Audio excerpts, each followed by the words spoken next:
श्री कृष्ण भक्तों, तो आइए रसपान करते हैं देवउठनी एकादशी की कथा का। कार्तिक माह के शुक्ल पक्ष की एकादशी को देवउठनी एकादशी, देवोत्थान एकादशी, देवउठनी 11, प्रबोधिनी एकादशी आदि नामों से जाना जाता है। इस दिन श्री हरि विष्णु निद्रा से जागते हैं। तो आइए जानते हैं पौराणिक कथा। एक राजा के राज्य में सभी लोग एकादशी का व्रत रखते थे। प्रजा तथा नौकर चाकरों से लेकर पशुओं तक को एकादशी के दिन अन्न नहीं दिया जाता था। एक दिन किसी दूसरे राज्य का एक व्यक्ति राजा के पास आकर बोला, महाराज कृपा करके मुझे नौकरी पर रख लें। तब राजा ने उसके सामने एक शर्त रखी कि ठीक है रख लेते हैं, किंतु रोज तो तुम्हें खाने को सब कुछ मिलेगा पर एकादशी को अन्न नहीं मिलेगा। उस व्यक्ति ने उस समय हाँ कर ली।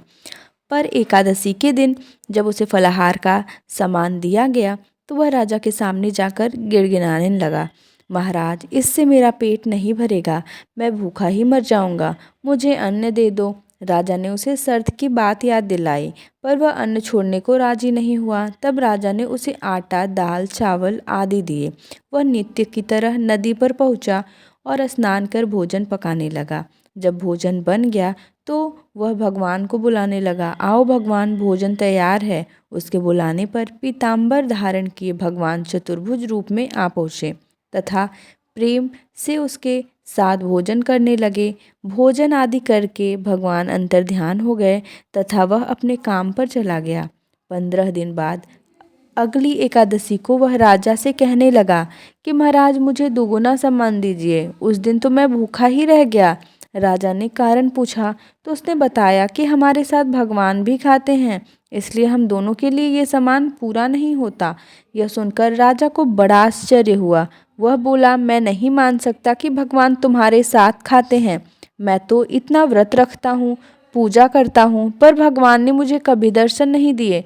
राजा की बात सुनकर वह बोला, महाराज यदि विश्वास न हो तो साथ चलकर देख लें। राजा एक पेड़ के पीछे छिपकर बैठ गया। उस व्यक्ति ने भोजन बनाया तथा भगवान को शाम तक पुकारता रहा, परंतु भगवान न आए। अंत में उसने कहा, हे भगवान यदि आप नहीं आए तो मैं नदी में कूदकर प्राण त्याग दूंगा। लेकिन भगवान नहीं आए।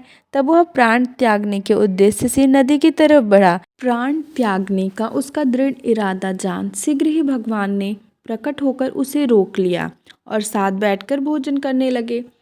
खा पीकर वे उसे अपने विमान में बिठाकर अपने धाम ले गए।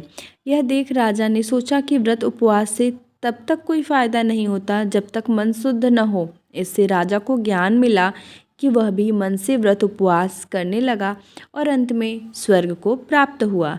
इस प्रकार से पहली कथा समाप्त होती है। अब आइए रसपान करते हैं देव प्रबोधिनी एकादशी की व्रत कथा 2। एक राजा था, उसके राज्य में प्रजा सुखी थी। एकादशी को कोई भी अन्न नहीं बेचता था, सभी फलाहार करते थे। एक बार भगवान ने राजा की परीक्षा लेनी चाहिए। भगवान ने एक सुंदरी का रूप धारण किया तथा सड़क पर बैठ गए। तभी राजा उधर से निकला और सुंदरी को देख चकित रह गया। उसने पूछा, हे सुंदरी तुम कौन हो और इस तरह यहाँ क्यों बैठी हो? तब सुंदर स्त्री बने भगवान बोले, मैं निराश्रिता हूँ, नगर में मेरा कोई जाना पहचाना नहीं है, किससे सहायता मांगूं? राजा उसके रूप पर मोहित हो गया था। वह बोला, तुम मेरे महल में चलकर मेरी रानी बनकर रहो। सुंदरी बोली, मैं तुम्हारी बात मानूंगी, पर तुम्हें राज्य का अधिकार मुझे सौंपना होगा। राज्य पर मेरा पूर्ण अधिकार होगा, मैं जो भी बनाऊंगी तुम्हें खाना होगा।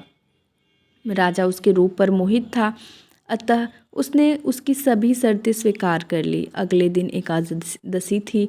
रानी ने हुक्म दिया कि बाजारों में अन्य दिनों की तरह अन्न बेचा जाए। उसने घर में मांस, मछली आदि पकवाए तथा परोसकर राजा से खाने के लिए कहा। यह देखकर राजा बोला, रानी आज एकादशी है, मैं तो केवल फलाहार ही करूँगा। तब रानी ने शर्त की याद दिलाई और बोली, या तो खाना खाओ, नहीं तो मैं बड़े राजकुमार का सिर काट लूँगी। राजा ने अपनी स्थिति बड़ी रानी से कही और बड़ी रानी बोली, महाराज धर्म न छोड़ें, बड़े राजकुमार का सिर दे दें। पुत्र तो फिर मिल जाएगा पर धर्म नहीं मिलेगा। इसी दौरान बड़ा राजकुमार खेल कर आ गया। माँ की आंखों में आंसू देखकर वह रोने का कारण पूछने लगा। तो माँ ने उसे सारी वस्तु स्थिति बता दी। तब वह बोला, मैं सिर देने के लिए तैयार हूँ। पिताजी के धर्म की रक्षा होगी, जरूर होगी। राजा दुखी मन से राजकुमार का सिर देने को तैयार हुआ तो रानी के रूप से भगवान विष्णु ने प्रकट होकर असली बात बताई। राजा, तुम इस कठिन परीक्षा में पास हुए। भगवान ने प्रसन्न मन से राजा से वर मांगने को कहा तो राजा बोला, आपका दिया सब कुछ है, हमारा उद्धार करें। उसी समय वहाँ एक विमान उतरा। राजा ने अपना राज्य पुत्र को सौंप दिया और विमान में बैठकर परम धाम को चले गए। देवउठनी एकादशी की एक प्रमुख कथा और भी है। शंखासुर नामक राक्षस की है। शंखासुर में तीनों लोकों में बहुत ही उत्पात मचाया हुआ था। तब सभी देवताओं के आग्रह करने पर भगवान विष्णु ने उस राक्षस से युद्ध किया और यह युद्ध कई वर्षों तक चला। युद्ध में वह असुर मारा गया और इसके बाद भगवान विष्णु विश्राम करने चले गए। कार्तिक शुक्ल एकादशी के दिन भगवान विष्णु की निद्रा टूटी थी और सभी देवताओं ने भगवान विष्णु की पूजा की थी। शिव महापुराण के अनुसार पौराणिक समय में दैत्यों का राजा दंभ हुआ करता था। वह बहुत बड़ा विष्णु भक्त था। कई सालों तक उसके यहाँ संतान नहीं होने के कारण उसने शुक्राचार्य को अपना गुरु बनाकर उनसे श्री कृष्ण मंत्र प्राप्त किया। यह मंत्र प्रातः करके उसने पुष्कर सरोवर में घोर तपस्या की। भगवान विष्णु उसकी तपस्या से प्रसन्न हुए और उसे संतान प्राप्ति का वरदान दे दिया। भगवान विष्णु के वरदान से राजा दंभ ने के यहाँ एक पुत्र जन्म लिया। इस पुत्र का नाम शंखचूड़ रखा गया। बड़ा होकर शंखचूड़ ने ब्रह्मा जी को प्रसन्न करने के लिए पुष्कर में घोर तपस्या की। उसकी तपस्या से प्रसन्न होकर ब्रह्मा जी ने उसे वरदान मांगने को कहा।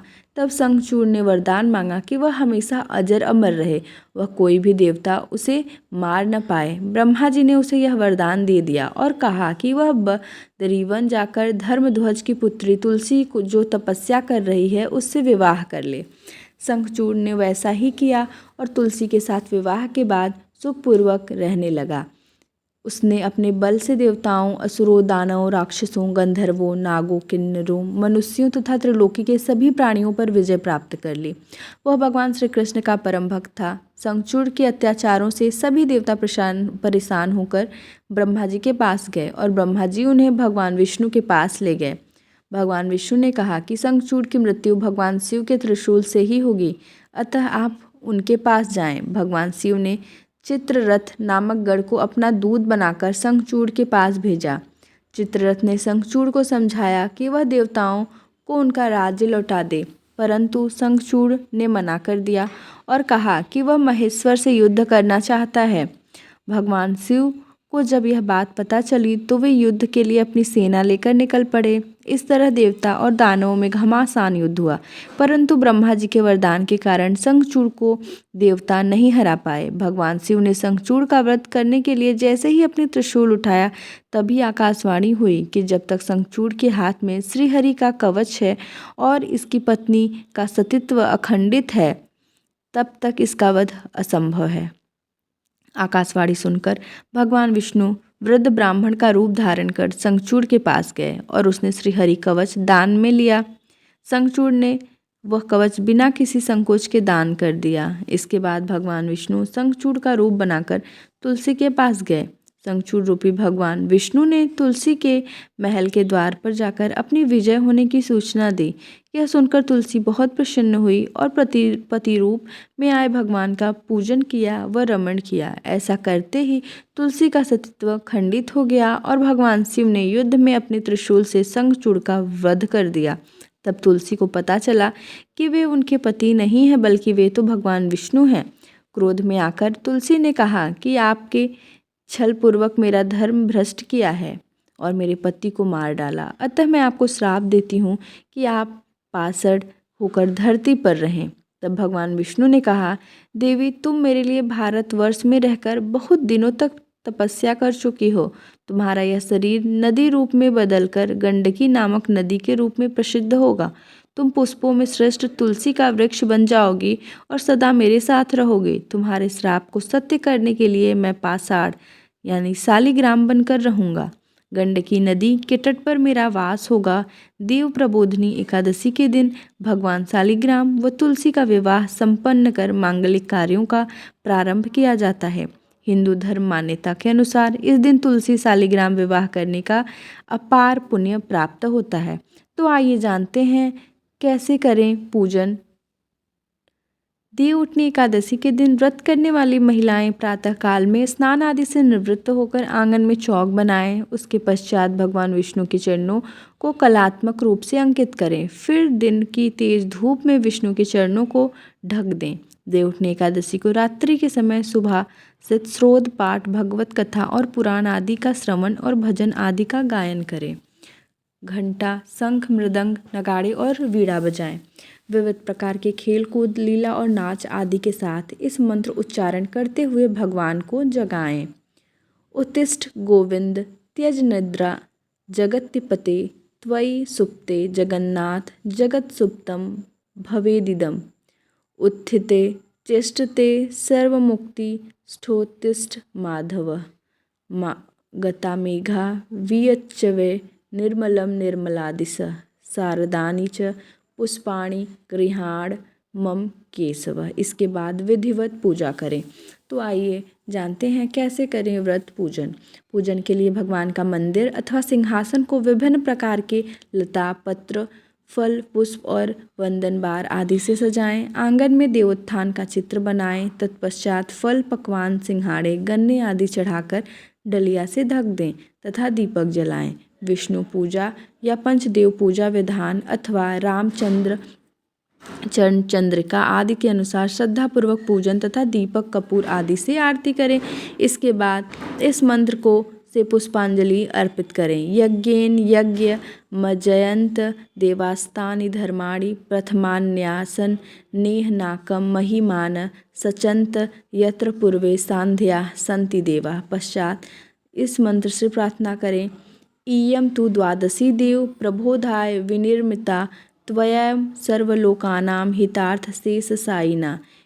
इदं व्रतं मया देव कृतं प्रत्येतव प्रभो न्यूनं संपूर्णतां यातु त्वप्रसादा जनार्दन। साथ ही प्रहलाद, नारद, पाराशर, पुंडरीक, व्यास, अम्बरीश, सुक, सौनक और भीष्मादि भक्तों का स्मरण करके चरणामृत, पंचामृत व प्रसाद वितरित करें। तत्पश्चात एक रथ में भगवान को विराजमान कर स्वयं उसे खींचें तथा नगर, ग्राम या गलियों में भ्रमण कराएं।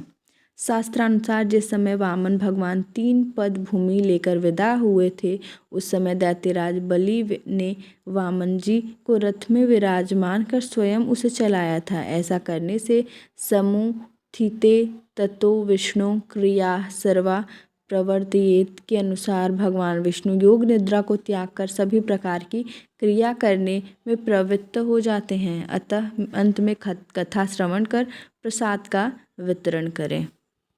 आइए अब जानते हैं देवउठनी एकादशी का मुहूर्त। कार्तिक शुक्ल एकादशी तिथि शुरू हो रही है 22 नवंबर को रात 11:03 पे। कार्तिक शुक्ल तिथि का समापन 23 नवंबर को रात 9:01 पर होगा। पूजा का समय सुबह 6:50 से सुबह 8:09 तक।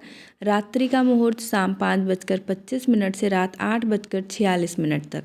व्रत का पारण समय है सुबह 6:51 से 8:57 तक 24 नवंबर को। तो ये थे संपूर्ण जानकारी। जय श्री कृष्ण।